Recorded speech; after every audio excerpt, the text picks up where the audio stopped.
Hi everyone, welcome back to another flight review. Today I'm flying from Sydney to Singapore with Singapore Airlines A380. Singapore Airlines check-in counters are located in Sydney International Terminal at Section A. My flight for today is SQ222 bound for Singapore with a scheduled departure at 16 past 10 in the afternoon. There are 4 travel classes including suites, business, premium economy, and economy class. Without further ado, let's go check in. And of course, as usual, I'm an economy traveler flying in economy class today. I only have one checked bag today as I'm traveling solo along with one carry-on bag.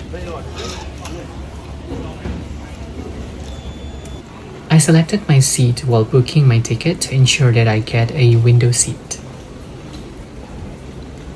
And this is my 7kg carry-on bag for today to help lighten my backpack. Our gate for today is gate 61, which is literally one of the furthest gates. If you're not a Sydney-sider, don't forget to take a picture at this famous departure board as many tourists do before saying goodbye to Sydney.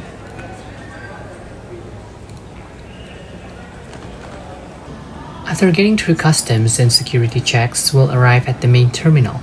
I can feel the festive Christmas vibe already with all the light decorations. Because I usually fly with Qantas, I initially went in the wrong direction. So to sum it up, if you're flying with Singapore Airlines, once you finish customs, just turn right until you see the Prada outlet. Then you are on the right path. As I mentioned earlier, gate 61 is located quite far in the terminal's right wing after entering the main terminal. So yes, it's quite a walk and might not be ideal if you're late or in a hurry. So it's better to not be late. One thing I love about Sydney Airport is that due to its limited space, planes park very close to the terminal building, which is great for plane spotting like this.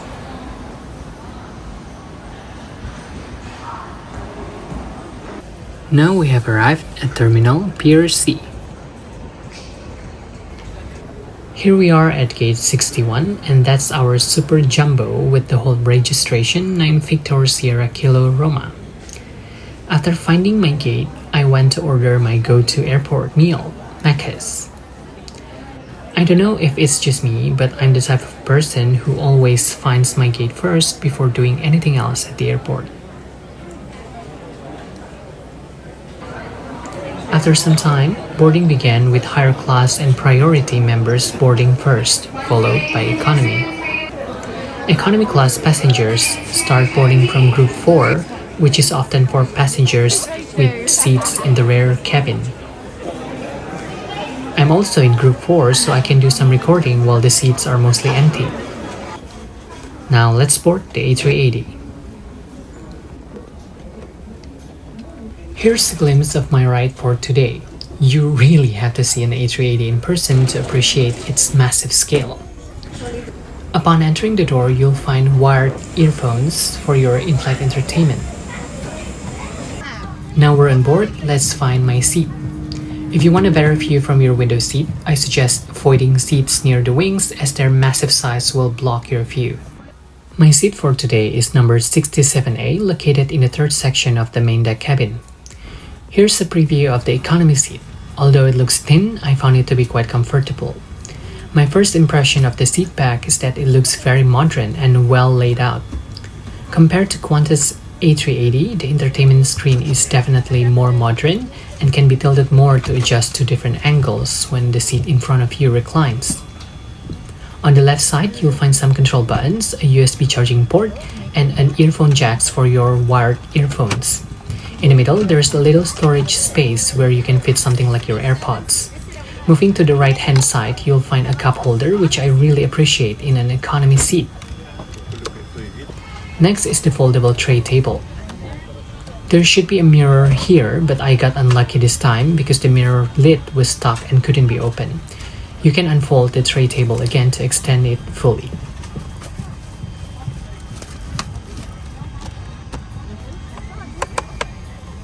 In the seat pocket, you'll find the in-flight magazine, Wi-Fi instruction card, safety information card, and an air sickness bag.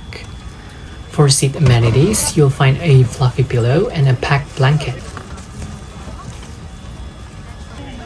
Oh, and don't forget the personal earphones you can take home and reuse on your next flight. That's all for the seat features and amenities. Now, this is my window view for the next 7.5 hours.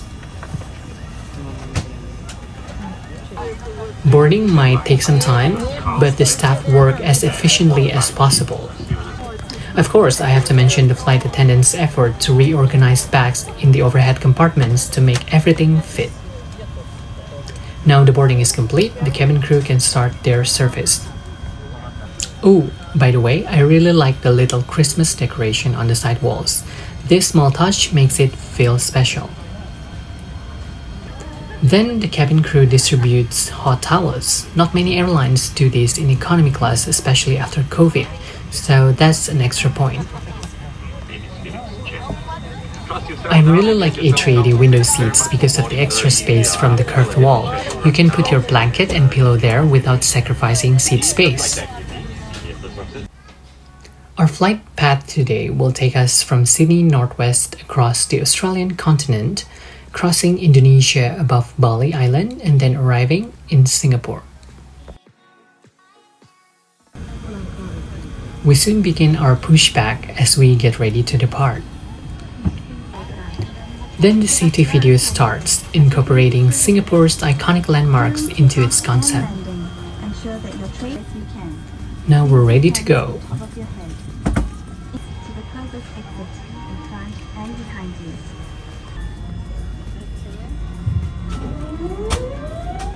This is the iconic Airbus flap sound as they extend.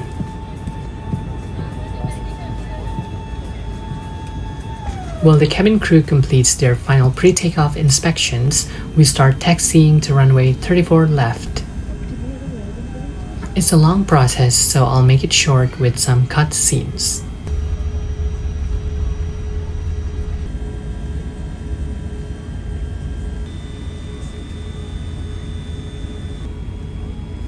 In front of us is a Qantas A380 also bound for Singapore. Cabin crew to your takeoff station, thank you. Now is our turn for takeoff.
After takeoff, we climb to our cruising altitude of 35,000 feet.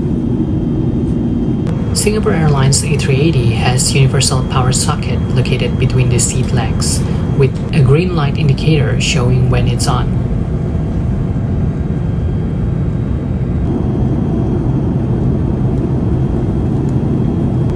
The in-flight map has several viewing modes, including automatic view, flight path preview, total route view, mid-flight view,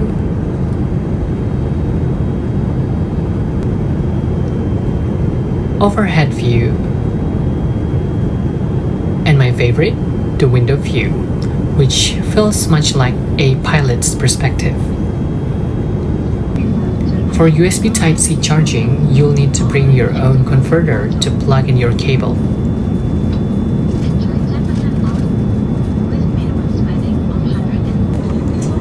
Unfortunately, the person seated in front of me reclined his seat all the way back throughout the entire flight, which limit my space to do some review, but I'll try my best. To access the in-flight menu, we had to use our own devices via the in-flight connection.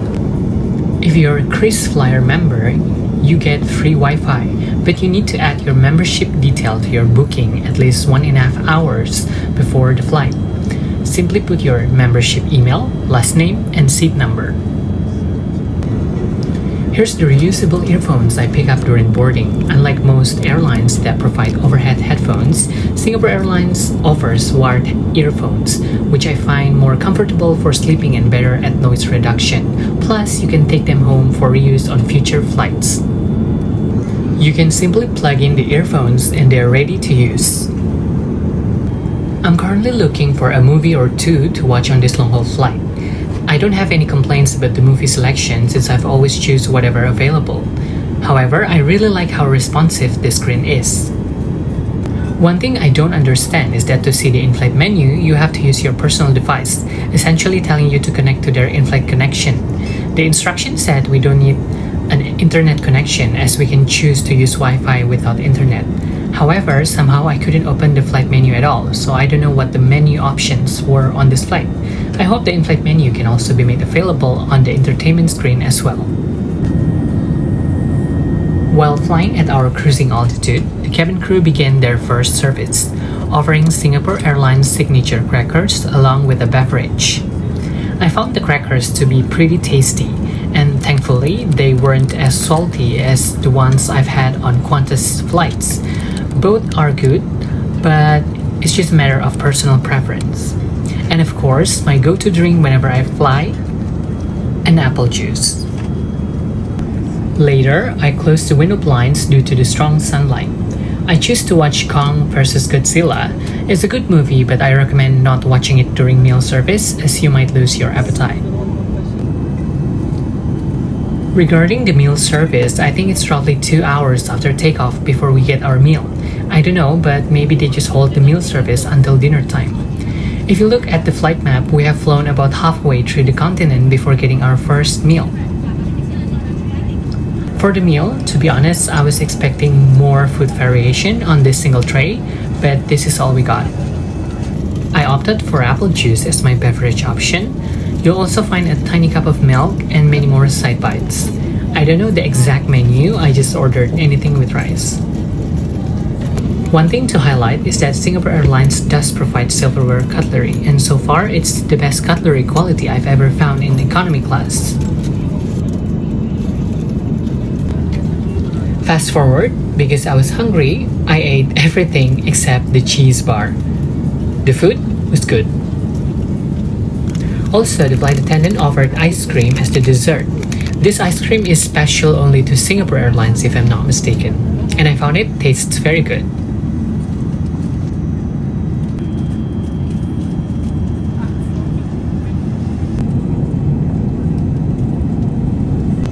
After having a meal, it's time to try out their blanket. I personally really like this type of material. Compared to Qantas blanket, this is so much better.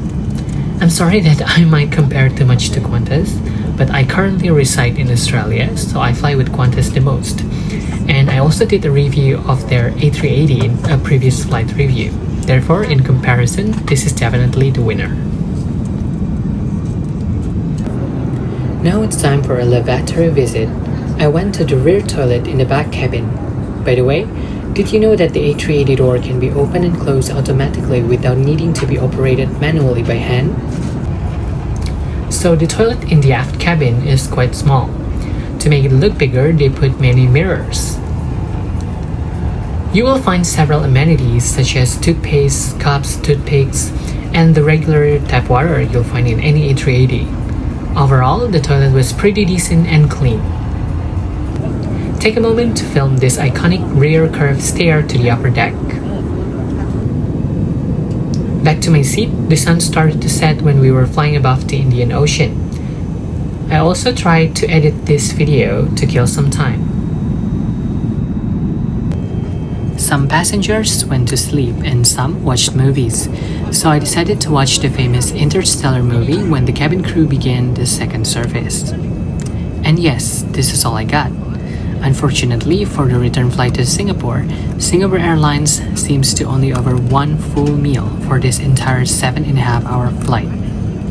However, this hot snack is very delicious. I think it has chicken with butter on it. Again, I cannot open the flight menu. And of course, I pair it with another apple juice. I was hoping for another full meal, but looking at the in-flight map, it looks like we are arriving soon. I didn't sleep at all throughout the entire flight, so I must have missed nothing from the service. Not long after the service, the lights changed to allow passengers to get some relaxing time before arriving. Let's take a closer look at the seat pocket items in more detail. First, you'll find the in-flight connection card that shows you how to connect to in-flight Wi-Fi on your personal devices. You'll get a free Wi-Fi session if you're a KrisFlyer member. You will also find the in-flight magazine with plenty of products offered. Next is the A380 safety instruction card. Lastly, there's the leather disposal and air sickness bag. The captain then announced that we will start our descent into Singapore, and the lights were dimmed for the first time. I don't get it, but who will sleep in such a short time? Looking at the window seat view on the in-flight map, you can see we are currently descending. And yes, the cabin lights soon light up, and the flight attendants begin their preparation for arrival. Sadly, due to a night arrival, we cannot see the view outside because it's completely dark. Oh yeah, one thing I forgot to mention is that the legroom on the A380 is superb. That's why I love flying with this plane. This is the green light I mentioned earlier that indicates the power supply is on. However, during takeoff and landing, no charging is allowed and it will be turned off. We begin our approach into Singapore. I really love this pilot view.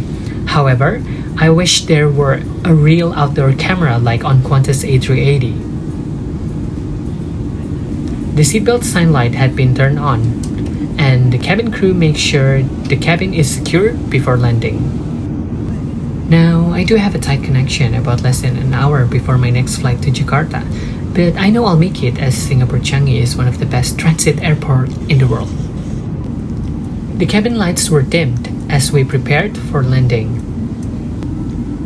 As we get closer, we could start seeing the city lights outside. I've never landed in Singapore at night before, so it's quite an experience. Here are some of the footage from the landing process.